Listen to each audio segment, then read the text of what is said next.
Bom dia, meus queridos. Eu sou a Dona Helena, tenho 78 anos hoje. E vim aqui contar uma história que guardei no fundo do meu peito por muito tempo.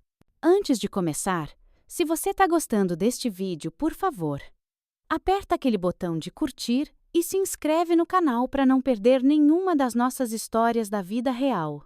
E me conta aí nos comentários. De onde você está assistindo, hein? Eu ia adorar saber quem são as pessoas que estão ouvindo minha história hoje. Eu nasci em 1947, numa cidadezinha do interior, sabe? Daquelas onde todo mundo conhece todo mundo. Ou, pelo menos, era isso que eu pensava. Casei com o Antônio aos 19 anos, em 1966. Nossa, ele era o rapaz mais bonito da região. Trabalhava como contador na agência do Banco do Brasil e tinha um sorriso que fazia minhas pernas tremerem. Naquela época, uma moça como eu não tinha muitas opções na vida, né? Além de ser esposa e mãe. E eu abracei esse destino com todo o coração. Nosso casamento foi simples, mas lindo. Minha mãe costurou meu vestido por semanas, usando uma renda que minha avó tinha guardado, especialmente para esse momento. Antônio me prometeu uma vida de respeito e amor eterno, na frente de todo mundo. E eu acreditei nele, palavra por palavra. Os primeiros anos foram como um sonho. Tivemos 2 filhos maravilhosos. O Lucas nasceu em 1960, e 8 e a Juliana em 1970. Eu cuidava da casa e das crianças enquanto o Antônio construía a carreira dele. Ele começou a viajar a trabalho para a capital 1 vez por mês. As viagens eram sempre de terça a quinta. São reuniões importantes, meu bem, ele dizia. Tô fazendo isso pela nossa família. E como eu podia duvidar, né? Ele sempre voltava com uma lembrancinha para mim e brinquedos para as crianças. Nossa vida era simples, mas eu me sentia abençoada. Tinha um marido trabalhador e uma família saudável. As vizinhas até comentavam: "Nossa, Helena, você tirou a sorte grande com um homem tão dedicado." Em 1975, o Antônio foi promovido a gerente do banco. Ele estava que era só orgulho. Compramos uma casa melhor, num bairro mais chique da cidade, e as viagens aumentaram para 2 vezes por mês. É o preço do sucesso? Eu pensava. Enquanto isso, eu me dedicava a ser a esposa perfeita. Aprendi a cozinhar pratos mais chiques, mantinha a casa um brinco e criava nossos filhos com todo o carinho do mundo. Foi lá por 1978 que nossa cidade ganhou um café novo, na Praça da Matriz. O Café Flor de Laranjeira, um lugar charmoso, com mesinhas na calçada e toalhas de crochê. A dona era uma moça da capital, a Patrícia. Devia ser uns 10 anos mais nova que eu. Tinha os cabelos escuros, sempre bem arrumada, batom vermelho e um jeito simpático de tratar todo mundo. O povo todo comentava como o café dela estava trazendo um ar mais sofisticado para nossa cidadezinha. Antônio começou a elogiar os doces de lá. "Helena, você precisa experimentar aquele bolo de canela com doce de leite do Flor de Laranjeira. É espetacular." Não dei muita importância no começo. Meu marido sempre foi bom de garfo para doces. A primeira vez que eu notei algo estranho foi quando achei um guardanapo de papel, com o logo do café, no bolso do paletó dele. Estava perfumado. Um perfume de mulher, que não era o meu. Lembro que fiquei parada, sentindo o cheiro daquele guardanapo por um tempão. Depois, coloquei de volta, do jeitinho que estava. Naquela noite, não consegui dormir. "Tô imaginando coisa", eu dizia para mim mesma. Um homem respeitado como o Antônio, pai de família, não ia se envolver com outra mulher. Não o homem que me trazia flores no nosso aniversário de casamento e que ajudava os filhos com a lição de matemática nos domingos. Mas as pequenas pistas começaram a se juntar. Ligações que ele atendia e desligava rápido quando eu entrava na sala. Um cheiro diferente na camisa dele. E aquela vez que eu o vi conversando, todo animado, com a Patrícia na porta do banco, quando eu cheguei perto, ele ficou todo sem graça, apresentou a gente rapidinho e inventou uma desculpa para a gente ir embora. Foi aí que eu comecei a prestar mais atenção nos dias em que ele viajava. Eu percebi um padrão. Na semana em que o Antônio ia para a capital, o Café Flor de Laranjeira fechava, sempre nas terças e quartas-feiras. Fechado para balanço, dizia um cartazinho na porta. Toda semana. A mesma coincidência. Em 1980, nosso aniversário de 14 anos de casamento estava chegando. Foi quando eu tomei uma decisão que mudou minha vida para sempre.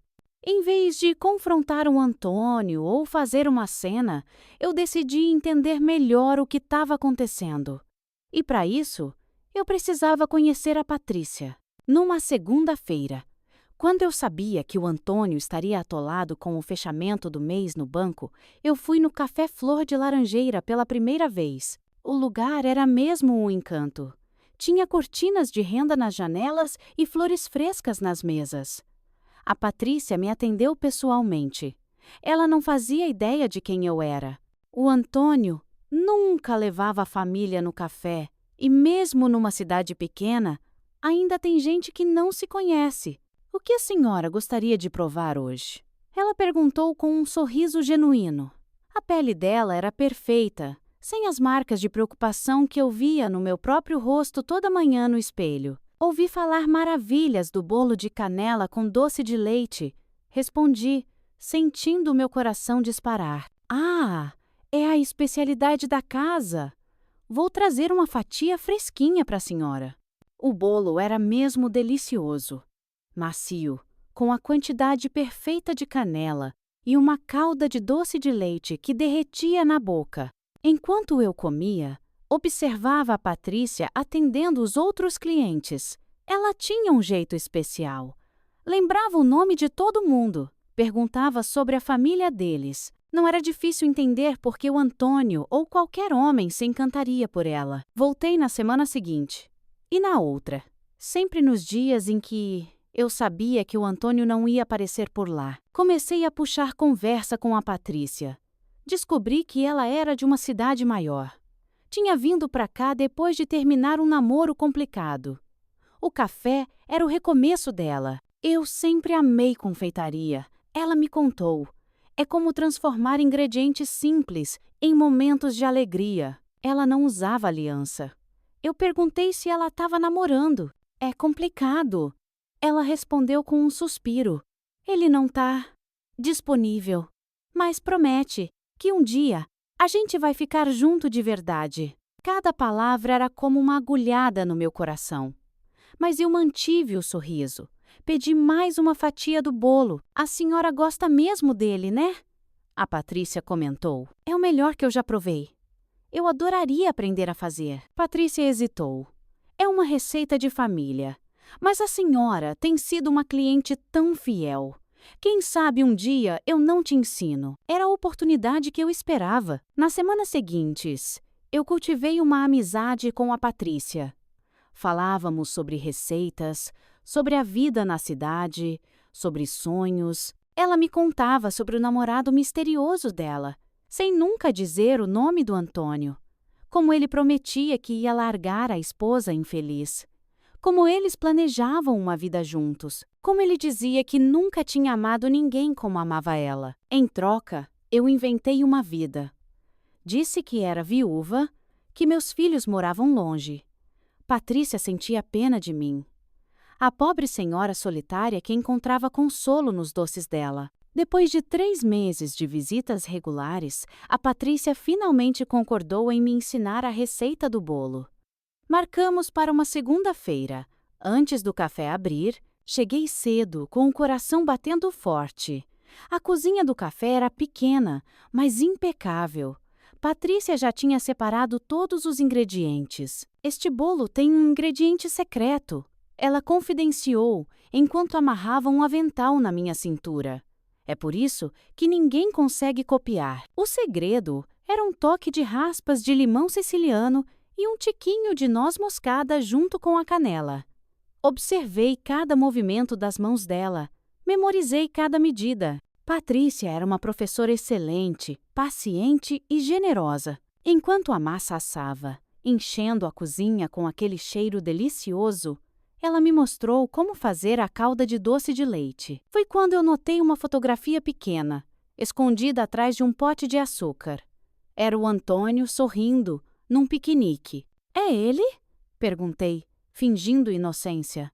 Patrícia ficou vermelha. Sim, um dia a gente vai poder ficar junto, sem se esconder. Ele promete que tá só esperando o momento certo. Quanto tempo vocês estão juntos? Perguntei, mantendo a voz casual enquanto mexia a calda. Quase 5 anos, ela respondeu com um suspiro. Ele vem me visitar sempre que pode. Às vezes a gente consegue passar uns dias juntos quando ele viaja a trabalho. 5 anos. Metade da vida dos meus filhos. Enquanto eu lavava o uniforme da escola e preparava jantares que esfriavam na mesa, o Antônio estava construindo outra vida a poucos quilômetros de distância. Mas eu continuei sorrindo e aprendendo. Naquele dia, saí do Café Flor de Laranjeira com muito mais do que uma receita. Saí com um plano. Nossa festa de aniversário de casamento seria em 2 semanas. A gente sempre fazia um jantar para a família e amigos próximos. Naquele ano, eu insisti que fosse especial. Afinal, 14 anos de casamento mereciam uma comemoração à altura. Convidei os pais do Antônio, os irmãos dele, nossos vizinhos mais chegados e até o diretor do banco onde ele trabalhava. Quero celebrar não só o nosso amor, mas também o seu sucesso profissional, meu bem. Eu disse para o Antônio que pareceu genuinamente tocado com meu entusiasmo. Nos dias antes da festa, eu treinei o bolo de canela várias vezes, até ficar perfeito. Exatamente como o da Patrícia. Talvez até melhor. No grande dia, vesti meu melhor vestido, um azul marinho que o Antônio sempre elogiava. Arrumei o cabelo, passei batom. Os convidados começaram a chegar às 7 da noite. A mesa estava impecável, com a toalha de renda mais bonita e as taças de cristal que a gente só usava em ocasião especial. Antônio parecia orgulhoso do meu lado, recebendo os cumprimentos. 14 anos com essa mulher incrível, ele dizia, passando o braço pela minha cintura. Eu sorria, sentindo o peso da aliança no meu dedo. O jantar correu perfeitamente. Servi o prato favorito do Antônio, conversamos, brindamos ao futuro. Quando chegou a hora da sobremesa, fui até a cozinha buscar o bolo. Minhas mãos tremiam um pouco enquanto eu colocava as velas. Um bolo especial, anunciei, colocando ele no centro da mesa. A receita secreta do Café Flor de Laranjeira. Eu vi os olhos do Antônio se arregalarem, mas ele manteve o sorriso. Provavelmente achou que eu tinha comprado o bolo. Sabe, gente, continuei, me dirigindo aos convidados. Esse café tem os melhores doces da região. O Antônio sempre elogiou tanto que eu decidi conhecer pessoalmente. Cortei a primeira fatia e coloquei no prato do Antônio. Experimenta, querido. Tenho certeza que está exatamente como você gosta. Antônio pegou o garfo, com as mãos um pouco trêmulas. Eu via no rosto dele aquela expressão que eu conhecia tão bem, a mesma que ele fazia quando chegava tarde e inventava desculpas sobre as reuniões no banco. Ele cortou um pedaço do bolo, colocou na boca e mastigou devagar. Tá delicioso, Helena, ele disse, tentando manter a pose. Onde você comprou? Os convidados observavam, sem perceber a tensão que crescia entre a gente. Meu coração batia tão forte que eu achei que todo mundo ia ouvir. Mas eu mantive meu sorriso sereno, o mesmo que aprendi a usar por anos para esconder as dúvidas e as noites em claro. Não comprei não, Antônio. Fui eu que fiz. Servi uma fatia para cada convidado, continuando a falar com uma tranquilidade que nem eu sabia que tinha. Passei os últimos 3 meses frequentando o Café Flor de Laranjeira para aprender essa receita. Eu vi a cor sumir do rosto dele. Nossa sogra comentou como eu estava virando uma confeiteira de mão cheia. E todos riram. todos menos o Antônio, que bebia água como se estivesse no deserto. A Patrícia é uma professora excelente, continuei, encarando meu marido diretamente. Ela me ensinou todos os segredos desse bolo, inclusive o ingrediente especial, que ela só divide com pessoas muito próximas. Você conheceu a Patrícia? A voz dele saiu engasgada, quase um sussurro. Oh, sim! A gente virou quase amiga nesses últimos meses. Ela me contou tanta coisa interessante. Os convidados continuavam comendo o bolo, alheios ao drama que se desenrolava ali. Mas a irmã do Antônio, sempre muito atenta, começou a nos observar com curiosidade. Acho que ela tem um talento incrível para doces, comentei, servindo mais uma rodada de cafezinho. Pena que ela fechou o café justo hoje. Teria sido maravilhoso se ela pudesse provar o meu bolo também. Não acha, Antônio? Ele sabia muito bem porque o café estava fechado. A Patrícia estava esperando por ele na rodoviária naquele exato momento, com uma malinha de mão para a viagem de negócios que começaria na manhã seguinte. Naquela noite, depois que os convidados foram embora, o Antônio tentou se explicar. Disse que era só uma aventura sem importância, que eu era a única que ele amava de verdade, que a Patrícia não significava nada. As mesmas mentiras que os homens contam há séculos. 5 anos não é uma aventura, Antônio, eu disse calmamente, enquanto recolhia os últimos pratos da mesa. É uma vida paralela. Ele ficou pálido. Como você. A Patrícia fala bastante quando se sente à vontade. Sobre as viagens que vocês fizeram juntos, os presentes que ela ganhou e as promessas de um futuro a 2, quando você finalmente largasse sua esposa infeliz. Eu não gritei, não chorei. Eu tinha esgotado minhas lágrimas nas noites sozinha, nos últimos meses, enquanto planejava cada detalhe daquele momento. O quê? O que você vai fazer? Ele perguntou, finalmente percebendo a gravidade da situação. Por enquanto, nada. Amanhã você vai para sua viagem de negócios, como planejado. A Patrícia vai estar te esperando. E quando você voltar, a gente conversa sobre o futuro. Naquela noite, eu dormi no quarto de hóspedes. E pela primeira vez em meses, dormi profundamente. Como quem finalmente coloca um fardo pesado no chão. Antônio partiu na manhã seguinte, sem graça e confuso com a minha calma. O que ele não sabia é que meu plano já estava em ação. No dia seguinte à partida dele, eu fui no banco onde ele trabalhava. Pedi uma reunião com o diretor, o seu Almeida, que tinha estado na nossa festa. Dona Helena, que surpresa agradável! Ele disse, me recebendo na sala dele. Seu Almeida, eu preciso discutir um assunto delicado. Comecei. Acredito que meu marido esteja desviando dinheiro do banco para sustentar uma vida paralela. O diretor ficou chocado. Expliquei minhas suspeitas, baseadas nos gastos do Antônio e nas informações que eu tinha juntado nos últimos meses. Como gerente, ele tinha acesso a informações privilegiadas e uma certa autonomia financeira. Seu Almeida prometeu investigar discretamente. Uma semana depois, minhas suspeitas se confirmaram. Antônio não estava exatamente roubando o banco, mas estava manipulando relatórios para justificar despesas pessoais como se fossem despesas de trabalho. Anos de pequenos desvios que, somados, davam uma fraude considerável. Quando Antônio voltou da viagem, encontrou não apenas uma esposa que sabia da sua traição, mas também um diretor de banco ciente das suas falcatruas. O seu Almeida, considerando os anos de serviço do Antônio e para evitar um escândalo que ia sujar o nome do banco, ofereceu um acordo.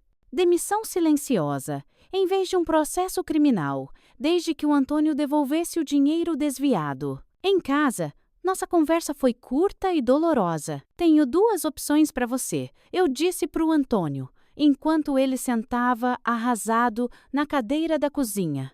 A mesma onde a gente tomou tanto cafezinho junto. Divórcio imediato, onde eu peço a guarda dos filhos e exponho publicamente sua traição e seus problemas no banco. Ou ele me olhou com uma mistura de medo e esperança. Ou a gente continua casado por enquanto, pro bem das crianças e da sua reputação, mas sob as minhas condições. Antônio aceitou minhas condições sem nem pensar duas vezes, grato pela chance de evitar a humilhação pública. Mal sabia ele que meu plano estava só começando. Nas semanas seguintes, enquanto o Antônio procurava desesperadamente um novo emprego, comecei a fazer um curso de confeitaria na cidade vizinha. Descobri que eu tinha talento para a coisa e comecei a testar novas receitas. Além do famoso bolo de canela, Antônio conseguiu um emprego num banco menor, com um salário bem mais baixo. Como parte do nosso acordo, ele abriu uma conta conjunta onde depositava 80% do que ganhava.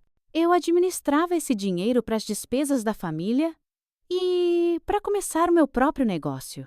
A Patrícia, ao descobrir que o Antônio tinha perdido o emprego e não ia mais largar a família, terminou tudo. Ironicamente, ela veio até mim, sem saber quem eu era de verdade, para se despedir antes de voltar para a cidade dela. O café está à venda, ela disse com os olhos cheios de lágrimas. Talvez a senhora queira comprar, já que gostou tanto de lá e aprendeu a fazer as receitas. E assim, surgiu a oportunidade que eu nem sabia que estava esperando. Usei o dinheiro que eu vinha economizando há anos, junto com um empréstimo que o Antônio foi obrigado a assinar como parte do nosso acordo, e comprei o Café Flor de Laranjeira. Em 1982, inaugurei o Café Renovado. Mantive o nome, mas adicionei um monte de receitas novas no cardápio. O bolo de canela continuou sendo o carro-chefe, claro, mas agora ele tinha companhia. Tortas de frutas frescas, pães doces, bolos com coberturas chiques que eu aprendi a fazer em revistas e nos cursos que fazia nos fins de semana. Meus filhos, já adolescentes, me ajudavam no balcão depois da aula.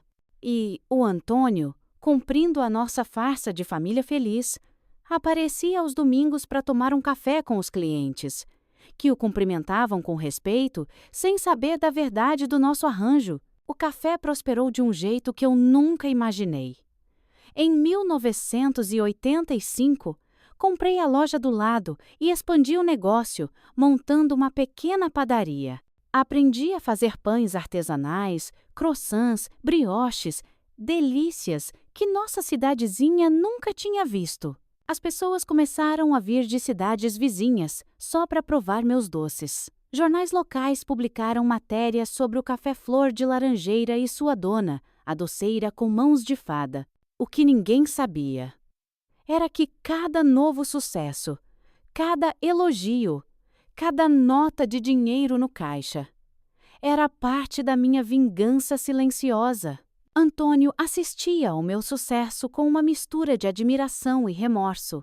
Conforme minha confiança crescia, a dele diminuía. Ele envelhecia antes do tempo, carregando o peso das suas escolhas e da felicidade que poderia ter tido se tivesse sido fiel. Em 1987, recebi uma proposta para fornecer doces para um hotel de luxo na capital. Era a chance de expandir ainda mais, mas exigia um investimento grande. Pela primeira vez em anos, eu precisei da ajuda financeira do Antônio. A gente vai precisar hipotecar a casa, eu disse a ele uma noite, depois que as crianças já tinham ido dormir. O quê? Helena, essa casa é tudo que a gente tem.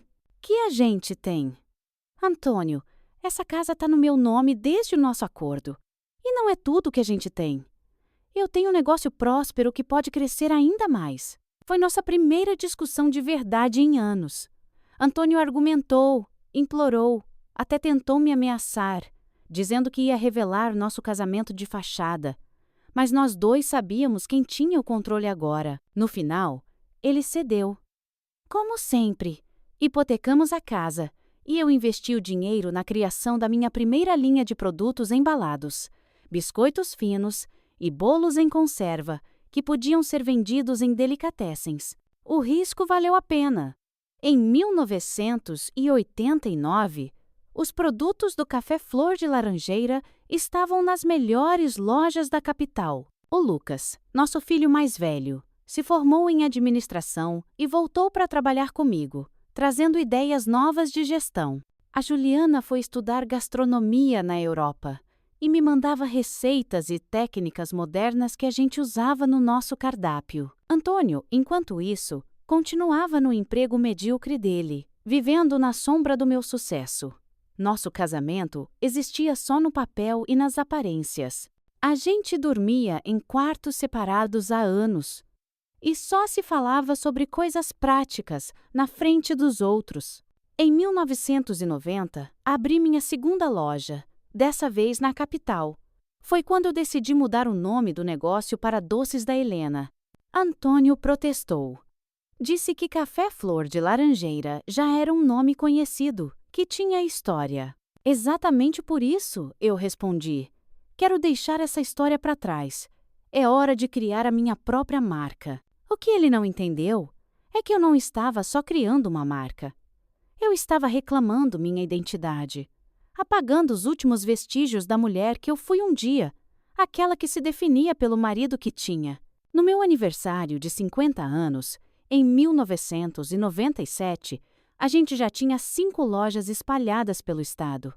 Eu dei uma festa enorme, no salão mais elegante da cidade. Todo mundo foi. Amigos, clientes, fornecedores, até o prefeito. O Antônio estava lá, claro, fazendo o papel de marido orgulhoso. Durante o brinde, eu peguei o microfone e agradeci a todos que me ajudaram a chegar até ali. Falei o nome de cada funcionário. Agradeci meus filhos pelo apoio. Quando chegou a vez de agradecer ao Antônio, eu fiz uma pausa dramática.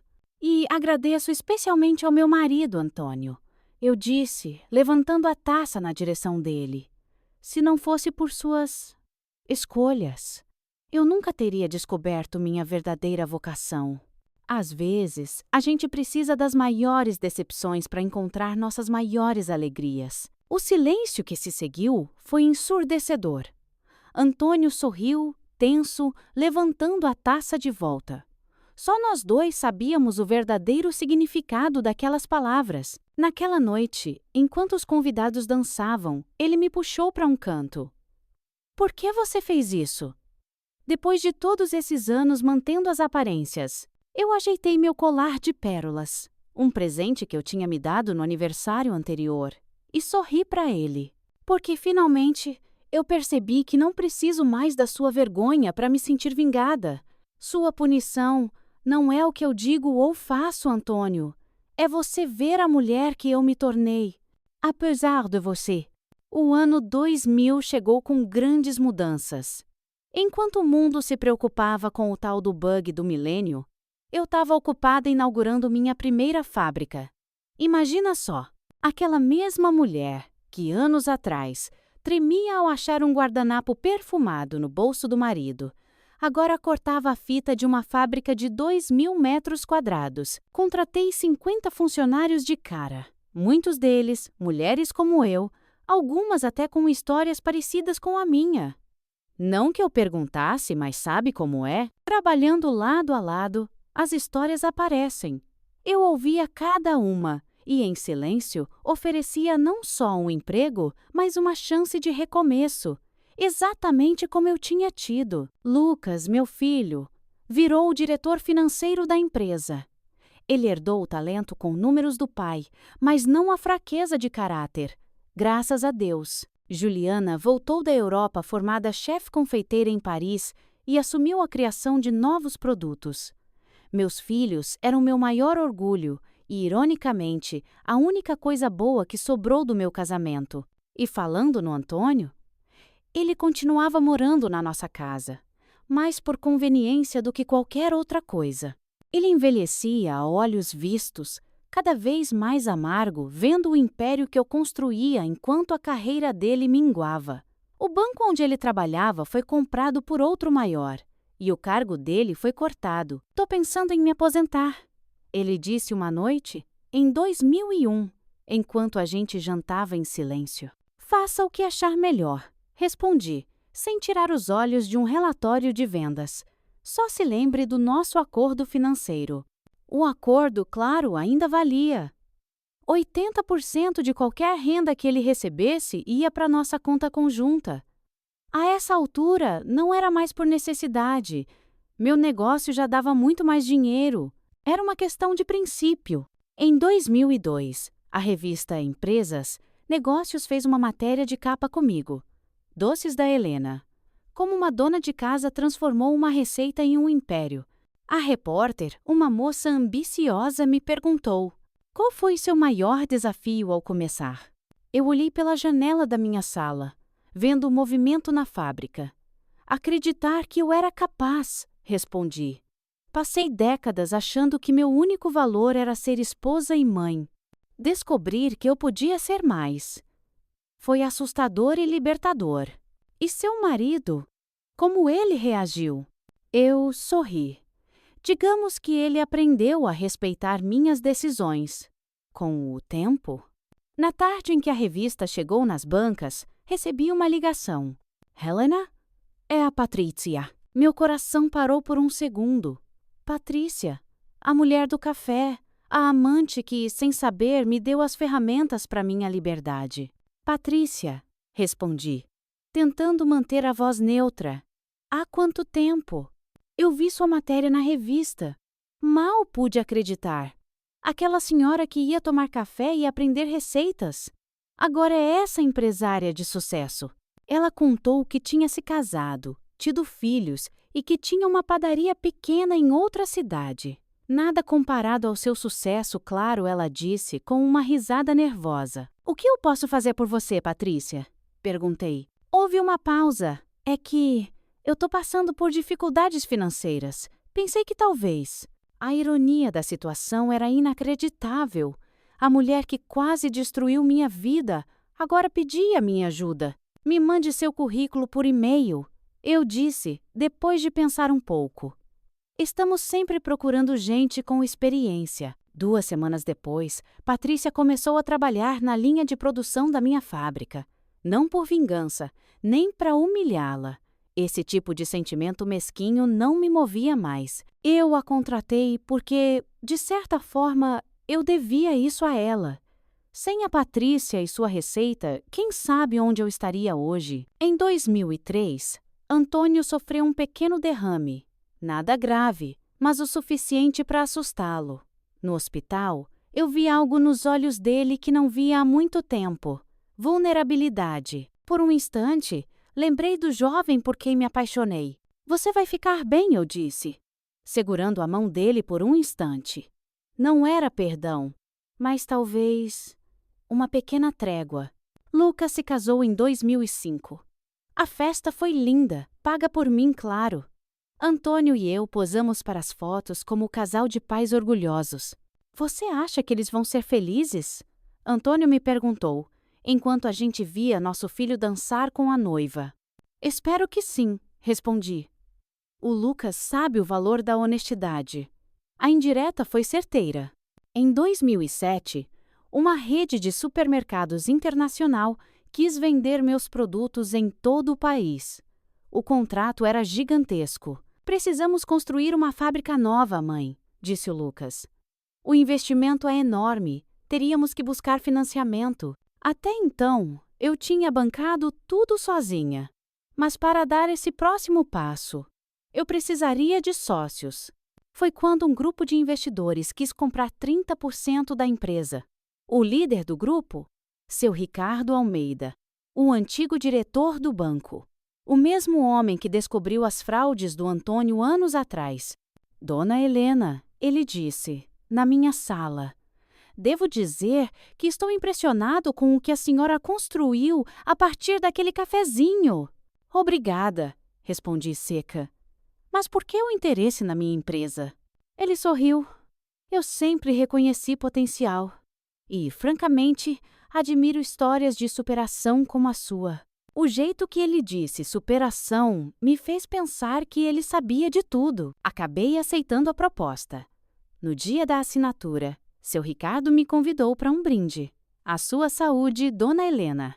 E a notável receita de bolo de canela que começou tudo isso. Eu engasguei. Como? Como o senhor sabe disso? Ele riu. O Antônio me contou. Há muitos anos, num momento de fraqueza. Devo admitir, sempre admirei sua estratégia. Transformar uma traição num império é para poucos.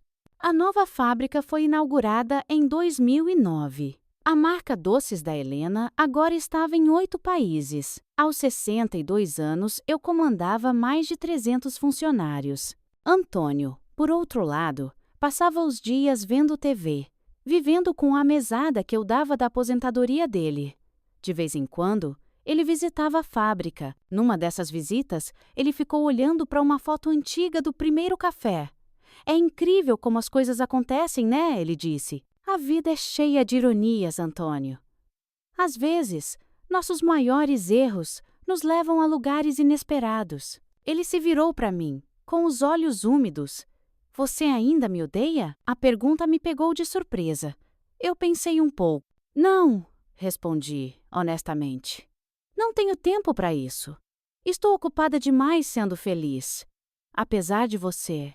Em 2012, a Juliana anunciou que estava grávida. Meu primeiro neto. A notícia trouxe uma alegria imensa. Antônio também parecia feliz de verdade. Afinal, ele também seria avô. Durante o chá de bebê, percebi que a raiva tinha mesmo ido embora. O tempo e o sucesso curaram tudo.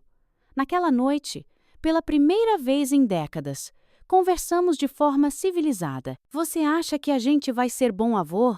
Ele perguntou. Espero que você seja um avô melhor do que foi um marido, respondi. Mas sem maldade. Foi quase uma piada entre velhos conhecidos. Ele riu baixinho. Não vai ser difícil. Em 2013, o prédio onde funcionou o café original foi posto à venda. Eu senti que precisava fazer aquilo. Comprei o prédio no dia seguinte, sem nem pechinchar. O que você vai fazer com ele? Antônio perguntou. Vou transformá-lo num museu. Respondi, surpreendendo a nós dois. O Museu Doces da Helena. O que eu não disse a ele era que o museu contaria a minha história completa. Inclusive a parte da esposa traída que transformou a dor em determinação. Não por vingança, mas porque era uma história que precisava ser contada. Para outras mulheres saberem que é possível se reconstruir das cinzas. E assim, chegamos ao final de 2014. Meu neto com 1 aninho e o museu prestes a ser inaugurado. Enquanto eu via os últimos detalhes da exposição, uma vitrine me chamou a atenção. Nela estava meu primeiro avental, a receita original do bolo e uma plaquinha que dizia: de um coração partido, nasceu um império. Às vezes, nossa maior dor se torna nosso maior propósito. Inauguramos o Museu Doces da Helena em janeiro de 2015, no mesmo lugar onde minha jornada começou. Foi uma festa linda. A imprensa veio, autoridades, e o Antônio estava lá, ao meu lado nas fotos, como sempre. A farsa do casal feliz já era tão natural que às vezes até eu esquecia. Enquanto andávamos pelo museu, eu vi a reação dele. A primeira sala com a receita do bolo. Essa receita mudou minha vida, eu disse aos jornalistas. Só nós dois sabíamos que ela simbolizava o fim de uma ilusão e o começo da minha liberdade. A última sala era dedicada a mulheres empreendedoras que se inspiraram na minha história. Dezenas de cartas, e-mails, vídeos. Essa é a parte que mais me orgulha, eu disse, segurando as lágrimas. Vi os olhos do Antônio marejados também. Ele estava vendo, pela primeira vez, o alcance real de tudo aquilo que nasceu da traição dele. No final da visita, ele segurou meu braço. Você podia ter me destruído com tudo isso. Ele sussurrou. Eu sorri. Mas essa é a verdadeira história, Antônio. A história de uma mulher que encontrou a própria força. O resto são só detalhes sórdidos que não interessam a ninguém. Naquela noite, eu dormi com uma sensação de dever cumprido. O museu não era só sobre meu sucesso. Era o ponto final de um capítulo. A prova de que eu não só sobrevivi. Oi, prosperai! Em março de 2015, me convidaram para dar uma palestra em Nova York. Aos 68 anos, eu nunca tinha viajado para tão longe sozinha. A ideia me encheu de alegria. Você vai? Antônio perguntou. Claro que vou. Por que não iria? Elle hésitou. Pensei que talvez quisesse que eu fosse com você. Eu olhei para ele, tão pequeno agora, encolhido pelo tempo. Por um segundo, quase senti pena. Quase! Essa é a minha conquista, Antônio. Minha história. Você já teve o seu papel nela. E não foi dos melhores, como a gente bem sabe. Ele não disse nada. Minha palestra em Nova York foi um sucesso. Falei para mais de 1000 mulheres sobre transformar a diversidade em oportunidade. Nosso valor não é determinado pelo amor de outra pessoa, eu disse no final, mas pelo amor que temos por nós mesmas. Quando voltei ao Brasil, encontrei o Antônio no hospital. Outro derrame, mais grave. Ele perguntou por você várias vezes, disse meu filho. Naquela noite, sentei ao lado da cama dele. Quando ele abriu os olhos, sussurrou com dificuldade. Helena, me desculpa. Por tudo. 50 anos esperando por aquelas palavras. Eu sei, respondi simplesmente. Porque não havia mais nada a dizer. Antônio se recuperou, mas com sequelas. Contratei uma enfermeira para cuidar dele em casa. Eu não me sentia mais capaz de ser sua cuidadora. Havia um limite. Em 2016, um conglomerado internacional fez uma oferta bilionária por 70% da Doces da Helena. Eu refleti por semanas. Vender significaria abrir mão do controle, mas permitiria que a marca crescesse de um jeito que eu jamais conseguiria sozinha. Eu vendo, decidi. Mas com as minhas condições. O nome ficaria, a qualidade seria mantida. E eu continuaria como embaixadora e consultora. O museu ficaria intacto sob minha administração. Da noite para o dia, virei uma das mulheres mais ricas do país. Antônio, por lei, tinha direito a uma parte. Mas nosso velho acordo continuava valendo. Coloquei a maior parte do dinheiro em fundos para nossos netos e para uma fundação que eu criei. Você sempre foi mais esperta que eu, ele comentou, com a voz arrastada, quando assinou os papéis. Eu merecia coisa muito pior, não é? Não se trata de merecer, Antônio. Se trata de escolher o tipo de pessoa que eu queria ser. E eu escolhi não ser definida pelo que você fez, mas pelo que eu construí. Em 2017, inaugurei a Fundação Doces Recomeços, para ajudar mulheres em situação de risco a começarem seus próprios negócios. Uma repórter me perguntou qual era a minha maior conquista. Muitos pensam que é a empresa ou o dinheiro, mas minha maior conquista foi me recusar a ser uma vítima. Quando descobri a traição, eu tive duas escolhas: afundar na amargura ou transformar a dor em combustível. Eu escolhi a segunda. A senhora se arrepende de ter continuado casada? Ela perguntou. Não. Cada escolha me trouxe até aqui. Nosso casamento continuou no papel, mas minha vida real, minha alegria, estava no que eu construí para mim mesma. E essa é a lição. Seu valor não está atrelado a um casamento, mas ao que você é capaz de construir com as próprias mãos. A matéria saiu com o título: A Doce Vingança de Helena. Como uma traição virou um império. Em março de 2018, Antônio sofreu um ataque cardíaco fulminante e faleceu. A enfermeira o encontrou de manhã. No funeral, recebi abraços e palavras de conforto. Vocês estavam juntos há tanto tempo. Quando fiquei sozinha diante do túmulo, eu refleti. Não sentia tristeza. Essa ligação tinha sido cortada décadas atrás. O que eu sentia era, talvez, um leve pesar pela vida que poderíamos ter tido se ele tivesse feito escolhas diferentes. Adeus, Antônio. Eu disse baixinho.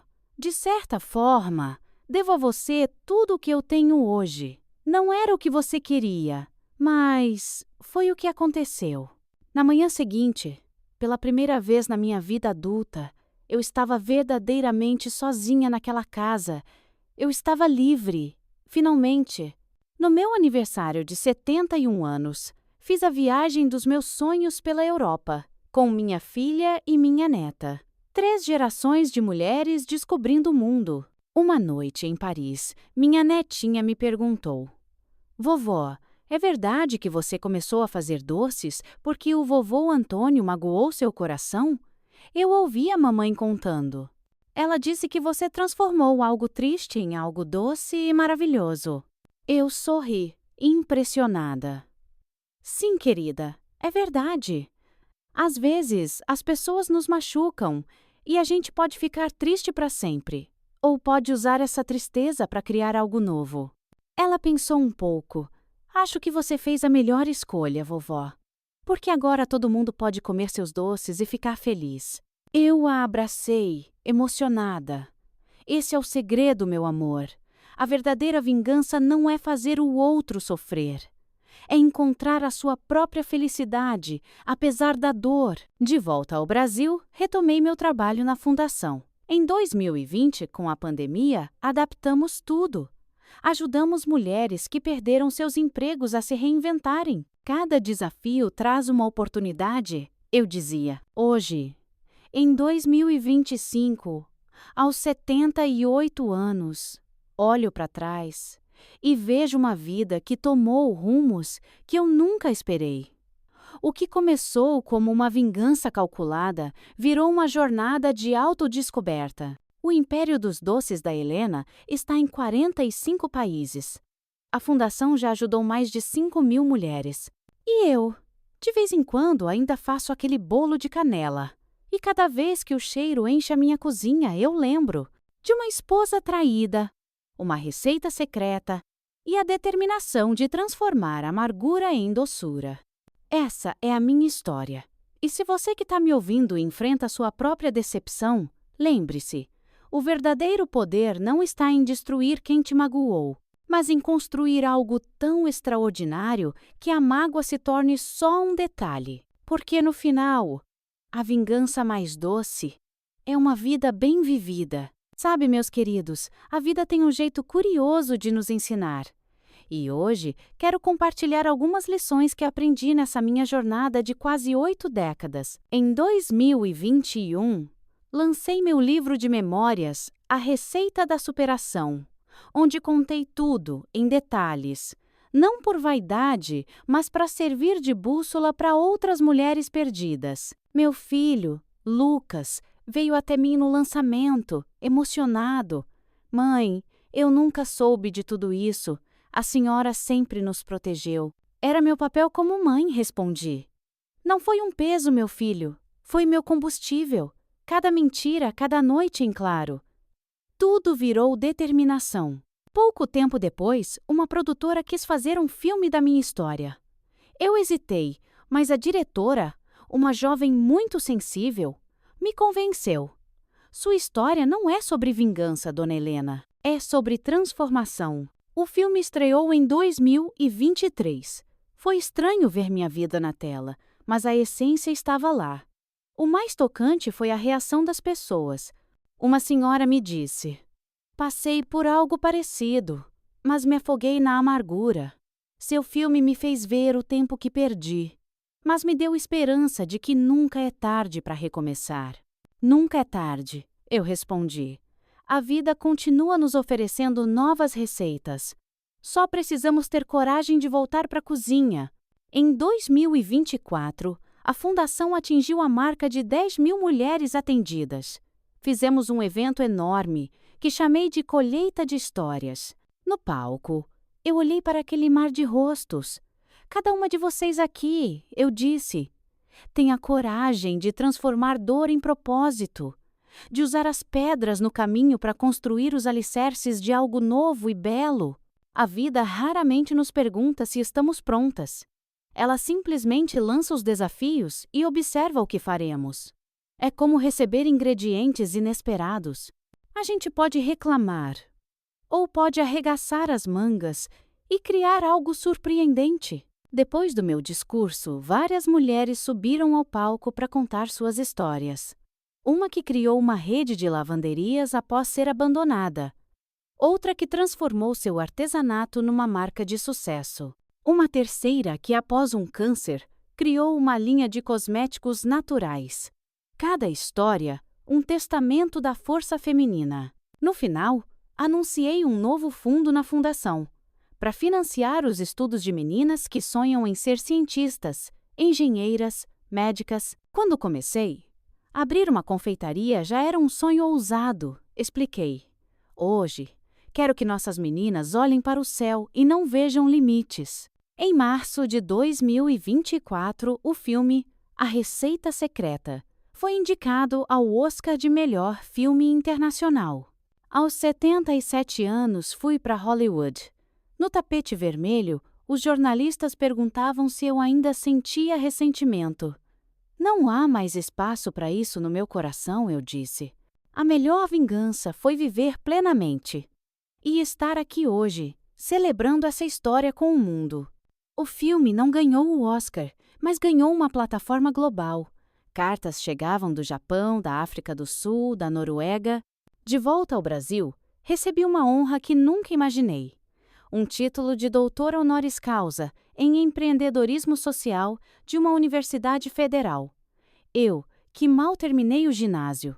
Na cerimônia, com a beca, olhando meus filhos, netos e bisnetos na plateia, eu disse: recebo esta honra em nome de todas as mulheres que tiveram que inventar receitas de sucesso com os ingredientes amargos que a vida lhes ofereceu. Cada um de nós tem o poder de decidir o que fazer com a dor. Podemos deixar que ela nos consuma, ou podemos transformá-la em combustível. Essa é a verdadeira alquimia da vida. Hoje, em maio de 2025, com 78 anos, meus passos estão mais lentos, mas meu espírito continua jovem. Quando penso naquela Helena de 33 anos, chorando na cozinha, eu queria poder sussurrar no ouvido dela: aguente firme, querida. Essa dor vai ser o alicerce de uma vida extraordinária. O homem que quebrou seu coração, sem querer, lhe deu o maior presente de todos: a chance de descobrir sua própria força. E talvez esse seja o verdadeiro sabor da vingança. Não o amargo da retaliação, mas o doce da vida plenamente vivida. Se você está me assistindo e carrega suas próprias feridas, saiba que sua história não termina na página da dor. Há muitos capítulos pela frente esperando para serem escritos. Como eu sempre digo, a vida raramente é justa, mas está sempre aberta a novas receitas. O segredo é continuar mexendo a massa, mesmo quando as lágrimas caem na tigela. Porque são essas lágrimas que dão o sabor especial que transforma um bolo comum em algo extraordinário. Essa é a minha história. Uma receita de vida que começou com ingredientes amargos, mas que produziu o doce sabor da verdadeira liberdade. Obrigada por me ouvirem. Se gostaram, não esqueçam de curtir e se inscrever. E me contem, qual parte da minha história mais tocou seu coração? De onde vocês estão assistindo? Vou adorar ler os comentários de vocês. É nóis!